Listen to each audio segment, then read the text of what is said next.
Assalamualaikum warahmatullahi wabarakatuh.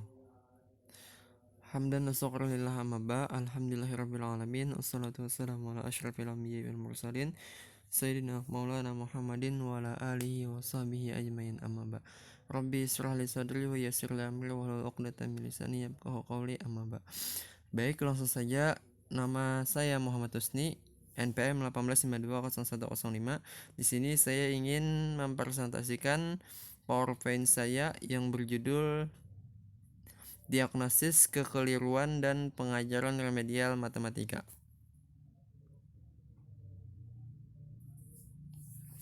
Apa yang disebut dengan diagnosis kekeliruan matematika? Diagnosis kekeliruan matematika yaitu proses pemeriksaan terhadap kesulitan belajar yang terjadi pada pembelajaran matematika dengan meneliti latar belakang atau menganalisis gejala-gejala yang tampak.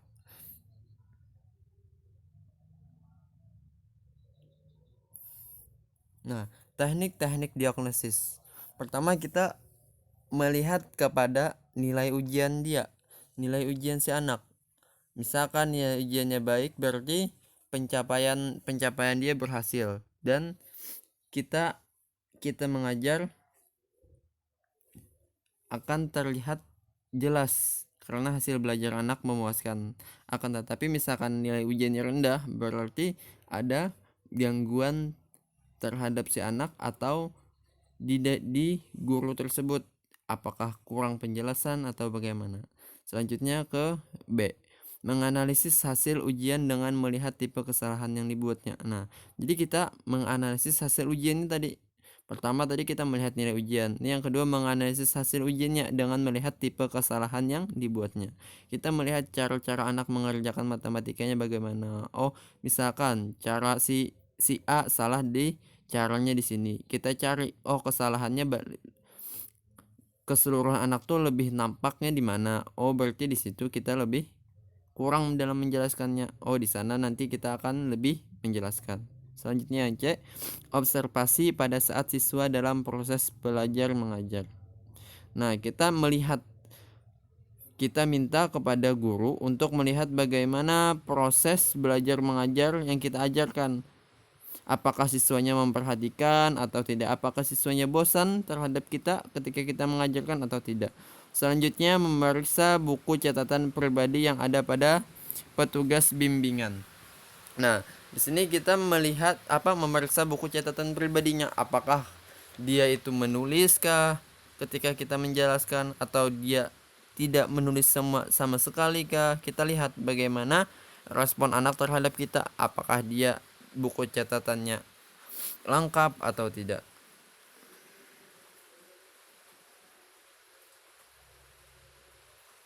Nah, lanjut kepada faktor penyebab kesulitan siswa dalam pembelajaran matematika. Pertama, faktor fisiologis. Jadi faktor fisiologis ini ialah faktor yang berhubungan dengan kondisi fisik anak, yang mana faktor fisiologis ini ada jasmani. Nah, di sana itu bagaimana kondisi fisik anak nih, apakah sehatkah, apakah kurang sehat. Misalkan sehat, itu memberikan pengaruh positif terhadap si anak. Tapi sebaliknya, misalkan kondisi si anak ini lagi sakit kah, nah itu akan mengakibatkan terganggunya pembelajaran terhadap anak tersebut. Sama panca indera.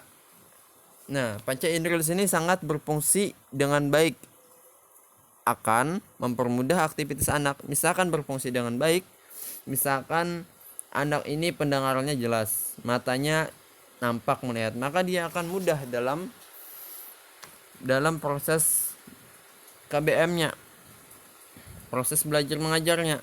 Akan tetapi misalkan seorang anak nih, misalkan kurang jelas mendengar suara gurunya menjelaskan, atau matanya minus, tiba-tiba dia tidak bisa melihat, nah itu sangat berpengaruh terhadap proses belajar.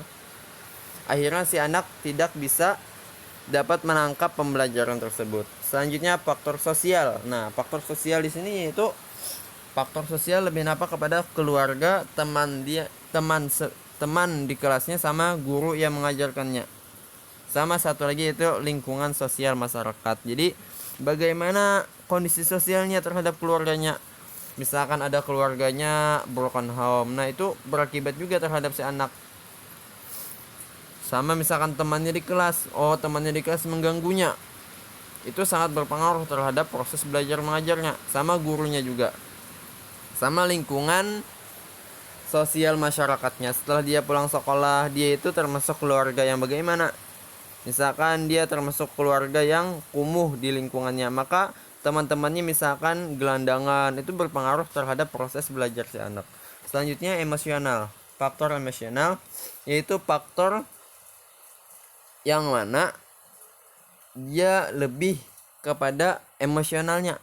Contoh, seorang ibu mendidik dia untuk tidak boleh menangis, tidak boleh terlalu memakai perasaan. Nah, akhirnya si anak tadi berpikir dan tidak cengeng. Biasanya faktor emosional ini sangat penting. Kenapa? Itu bagaimana dia mengatur perasaannya ketika saat belajar. Apakah dia cemas ketika saat guru menjelaskan atau senang atau bagaimana. Selanjutnya faktor intelektual.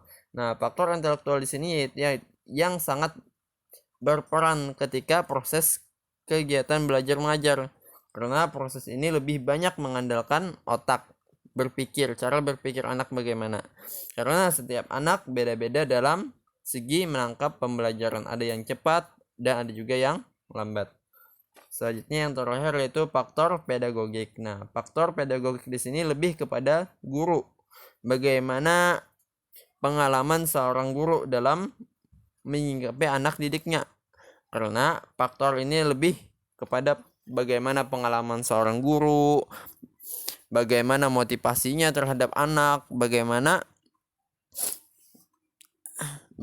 pengalaman cara mengajarnya. Nah, itu yang dilihat.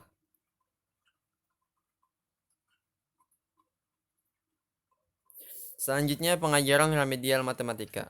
Nah, yaitu pengajaran remedial itu suatu program pembelajaran yang diberikan khusus secara individual kepada siswa yang mengalami kesulitan belajar dengan memperbaiki proses pembelajaran sehingga siswa dapat mencapai hasil belajar yang optimal. Jadi proses pembelajaran di sini itu memberikan pembelajaran khusus terhadap anak, bukan memberikan tugas, yaitu memberikan pembelajaran agar si anak tadi bisa, contoh misalkan tata cara menghitung dengan benar. Bagaimana seorang anak tuh bisa caranya begini. Itu bersikap individual guru terhadap si anak. Nah, jadi pesan tetap jaga kesehatan pada saat pandemi COVID-19, tetap terapkan 3M, mencuci tangan, memakai masker, dan menjaga jarak. Dan bagi yang belum paham tentang materi ini, silahkan hubungi nomor WA yang tertera. Baik, mungkin sampai di sini dulu presentasi dari saya. Syukran kasiran ala ihtimamikum.